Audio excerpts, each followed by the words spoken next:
Bapak, Ibu, jamaah yang kami muliakan, alhamdulillah segala puji bagi Allah, kita kembali dipertemukan dalam majelis ilmu ini.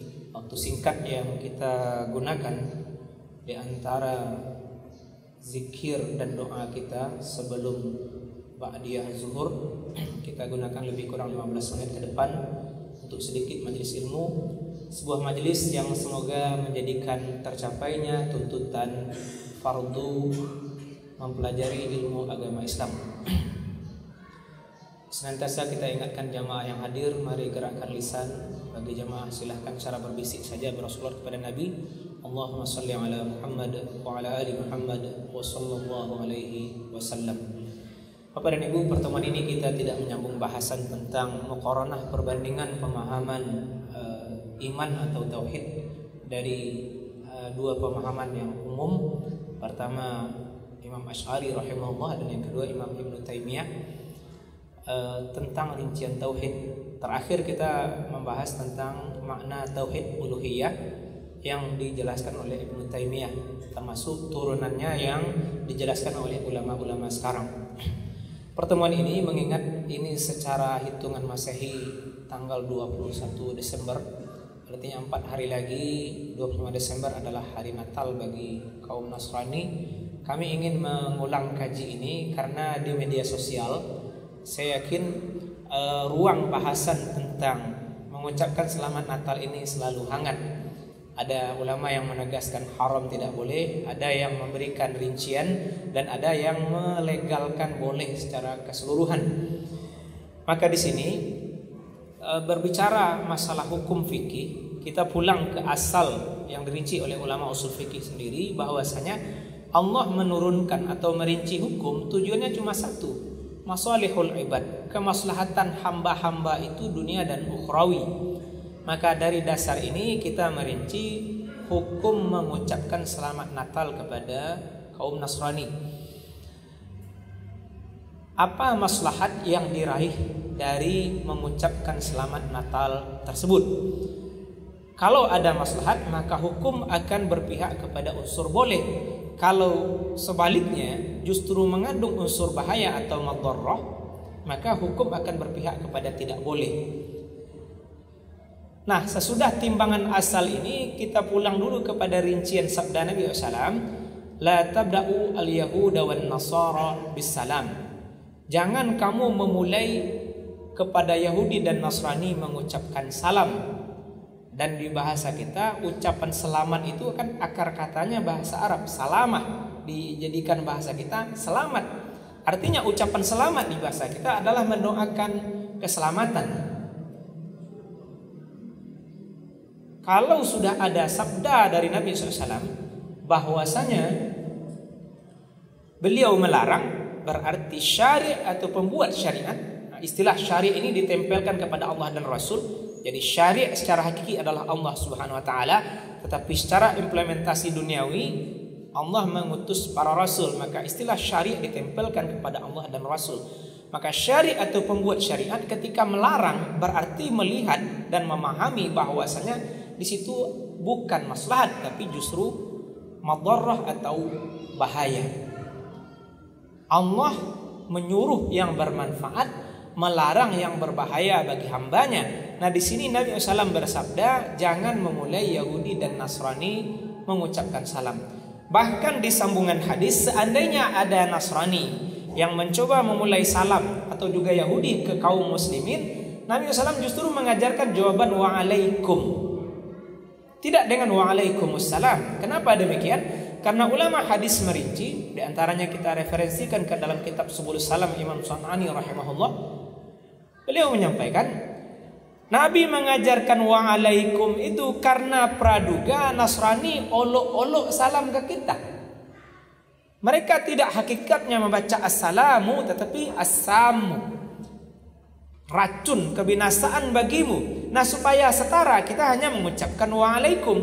Kalau mereka mendoakan buruk bagi kita, kita bilang wa'alaikum, keburukan itu kembali ke kamu, karena kami tidak memulai keburukan. Itu yang diajar oleh Nabi SAW. Itu dasar bahasan kita. Nah, lanjut kita merinci Di media sosial kita mendapati, bahkan ada beberapa video dari orang-orang yang sudah meninggal dunia yang kesannya membolehkan salam dan juga selamat Natal gitu. Mengucapkan selamat Natal itu kan merayakan kelahiran Isa putra Maryam.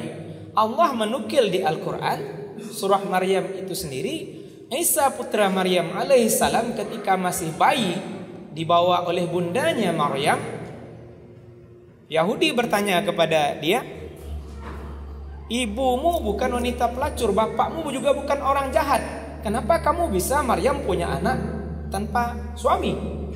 Maryam tidak menjawab, tapi dia memberi isyarat ke anaknya, tanya saja ke bayi ini. Maka Allah menjadikan irhas kenabian bagi Isa putra Maryam alaihissalam. Beliau menjawab, qala inni abdullah atani alkitaba wa ja'alani nabiyya wa ja'alani mubarakan aynama kuntu wa awsani bis salati waz zakati ma dumtu hayya wa barran biwalidati wa lam yaj'alni jabbaran shaqiyya wassalamu alayya yawma wulidtu wa yawma amutu wa yawma ub'atsu hayya. Isa putra Maryam yang bayi itu dibuat oleh Allah berbicara. Dia berkata, sesungguhnya aku adalah hamba Allah. Allah memberikan kepadaku kitab, yakninya Injil, dan Allah menjadikan aku nabi. Allah menjadikan aku diberkati di mana saja aku berada. Dan Allah menjadikan aku anak yang berbakti kepada ibuku. Dan Allah mewasiatkan kepadaku untuk selalu solat dan menunaikan zakat. Dan keselamatan atasku di hari aku lahir, dan di hari aku mati, dan di hari aku dibangkitkan. Ungkapan ini oleh sebagian orang diambil. Isa saja mengatakan keselamatan atas dia di hari dia lahir, berarti mengucapkan selamat atas kelahiran Isa putra Maryam boleh. Logika sederhana ini relatif setengah benar. Cuma kita dudukkan lagi kepada asal bahasan. Isa putra Maryam alaihissalam itu Rasul Allah. Allah sudah menegaskan dalam Al-Quran informasi gaib tentang alam semesta ini sebelum alam diciptakan. Di dalam surah Taubah di ayat 36, inna iddatasy syuhuri 'indallahi 12 syahra fi kitabillahi yawma khalaqas samawati wal ardh minha arba'atun hurum dzalikad dinul qayyim fala tazlimu fihinna anfusakum wa qatilul musyrikina kaffatan kama yuqatilunakum kaffah wa'lamu annallaha ma'al muttaqin. Sesungguhnya jumlah bulan di sisi Allah adalah 12 bulan. Itu pada hari penciptaan langit dan bumi. Di antara 12 bulan itu ada 4 bulan haram.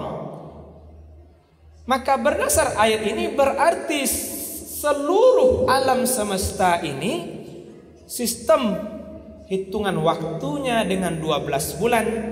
Di antara 12 bulan itu 4 bulan haram. Kita pulang. Kajian bulan haram hanya ada di Islam.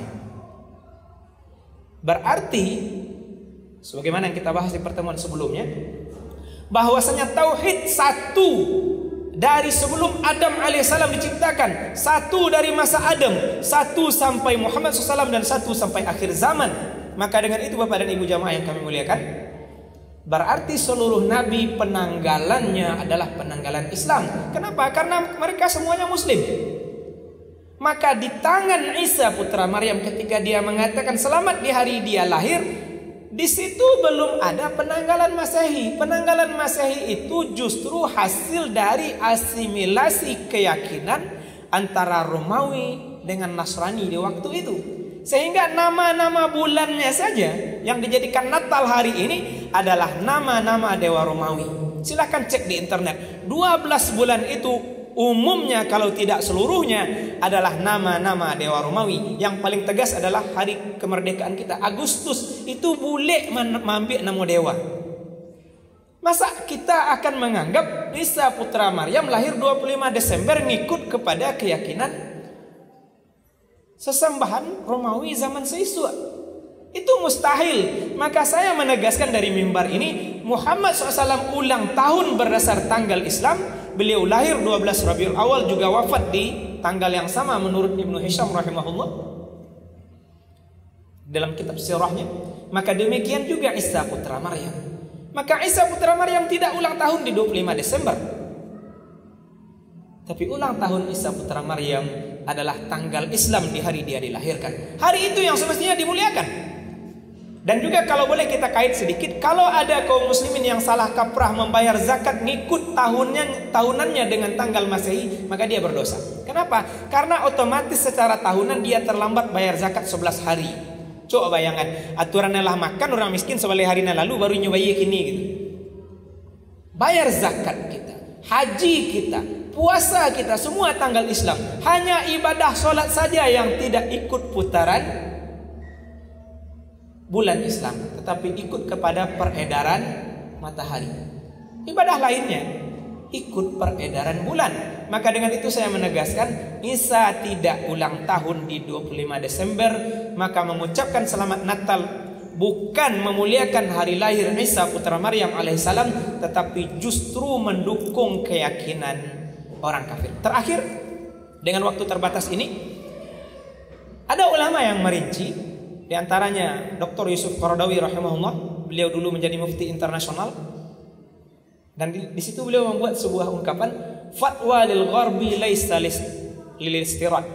Fatwa untuk barat tidak untuk diimpor ke dunia Islam. Kenapa? Karena beliau salah satu yang membolehkan kaum muslimin di wilayah minoritas mengucapkan selamat Natal kepada mayoritas untuk aman. Apa untuk aman?